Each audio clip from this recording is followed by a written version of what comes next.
Halo Sobat Volley berikut hasil pertandingan Proliga putaran pertama pekan pertama hari terakhir di Pontianak.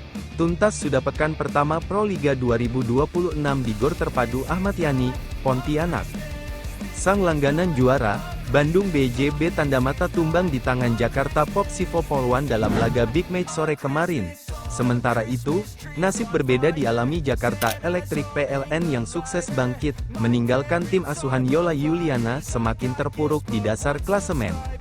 Seperti apa hasil lengkap dan update klasemen terakhir sebelum kita pindah ke kota Medan? Simak ulasannya.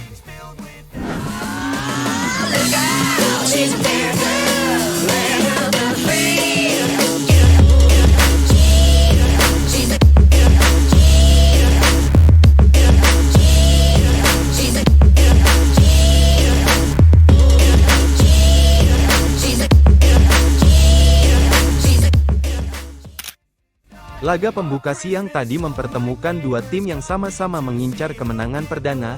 Jakarta Electric PLN tampil sangat efektif menghadapi skuad muda Jakarta Livin Mandiri yang dipimpin Yola Yuliana.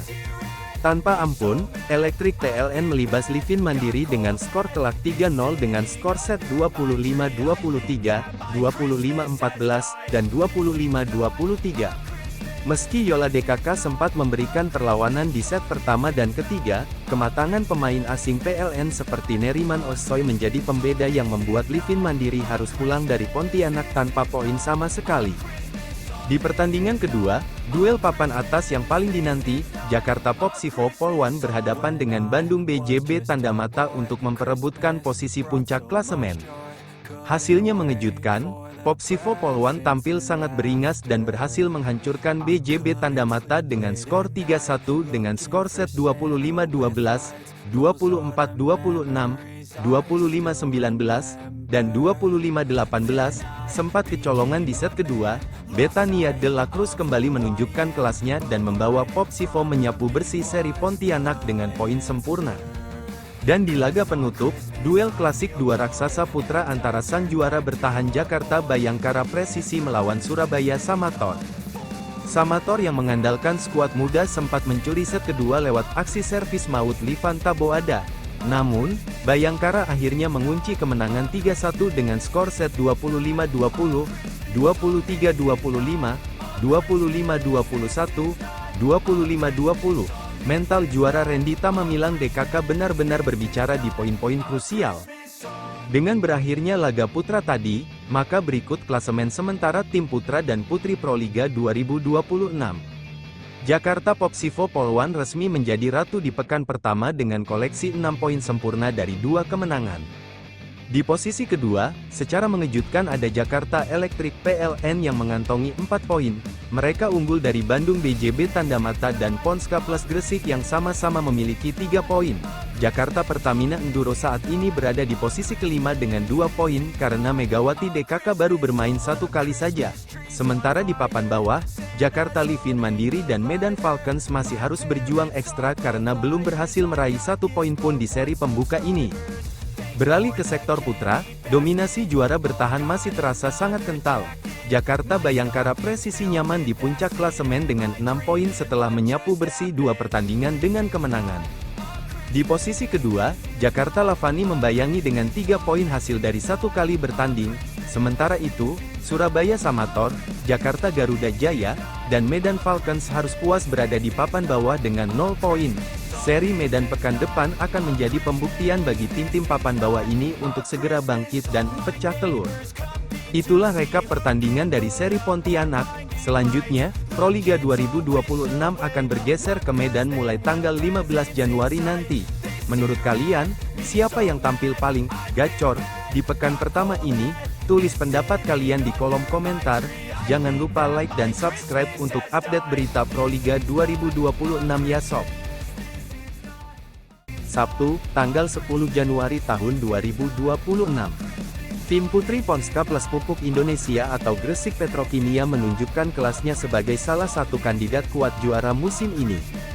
Menghadapi Medan Falcons, skuad asuhan Alessandro Lodi ini menang telak 3 set langsung dengan skor meyakinkan 3-0 dengan skor set 25-15, 25-10, dan 25-16. Sela Bernadetta tampil solid dengan blok-blok kokohnya, sementara Medi Yoku serta duo asing Annie Michem dan Oleksandra Baitsenko berkali-kali menembus pertahanan Falcons. Sebaliknya, Medan Falcons harus rela menelan kekalahan kedua mereka musim ini setelah sebelumnya juga dibekuk Popsivo Polwan.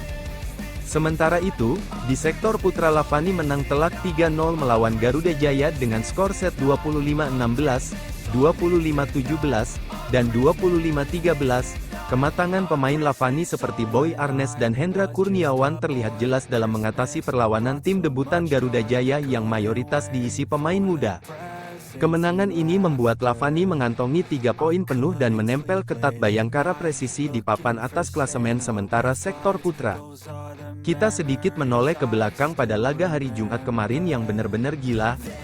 Remontada Megawati, Jakarta Pertamina Enduro melakukan comeback epik atas Jakarta Electric PLN, sempat tertinggal 0-2, Mega dan kawan-kawan bangkit dan menang 3-2 dengan skor set 20-25, 22-25, 25-22, 25-17, dan 15-9, Megawati menyumbang 20 poin, sementara top skor JPE dipegang Yana Shecerban dengan 23 poin. Sementara itu, nasib Livin Mandiri berbeda dengan Mega. Yola Yuliana harus menelan pil pahit bersama Jakarta Livin Mandiri. Mereka harus mengakui keunggulan Bandung BJB tanda mata dengan skor telak 0-3 dengan skor set 21-25, 15-25, dan 21-25. Blok rapat dari tim BJB menjadi tembok besar bagi pasukan anak SMA Livin Mandiri. Dengan hasil tersebut hingga hari ini, berikut adalah klasemen sementara sektor Putri Proliga 2026. Yang pertama ada Ponska plus Pupuk Indonesia, 3 poin, unggul rasio poin. Urutan kedua Bandung BJB tanda mata dengan 3 poin. Ketiga Jakarta Popsivo Polwan, 3 poin. Keempat yaitu Jakarta Pertamina Enduro, 2 poin. Kelima Jakarta Electric PLN dengan 1 poin. Keenam ada Jakarta Livin Mandiri 0 poin. Medan Falcons juga 0 poin. Untuk di sektor putra, Jakarta Bayangkara Presisi dan Jakarta Lavani Alobang Electric mendapatkan 3 poin dengan sama-sama menang 3-0. Sedangkan Jakarta Garuda Jaya dan Medan Falcons Tirta Bagasasi sementara masih 0 poin. Itulah rekap voli hari ini dan kemarin. Jadwal selanjutnya nanti Minggu, tanggal 11 Januari ada Jakarta Electric PLN melawan Jakarta Livin Mandiri pukul 13.00 waktu Indonesia Barat, Jakarta Popsivo Polwan melawan Bandung BJB tanda mata pukul 16.00 WIB, dan di sektor putra Bayangkara Presisi akan melawan Surabaya Samator pada pukul 19.00 WIB. Persaingan akan semakin sengit menutup pekan pertama di Pontianak. Siapa tim jagoan kalian yang menurut kalian bakal konsisten di puncak klasemen? Tulis di komentar ya. Jangan lupa like dan subscribe untuk update Proliga tercepat. Sampai jumpa.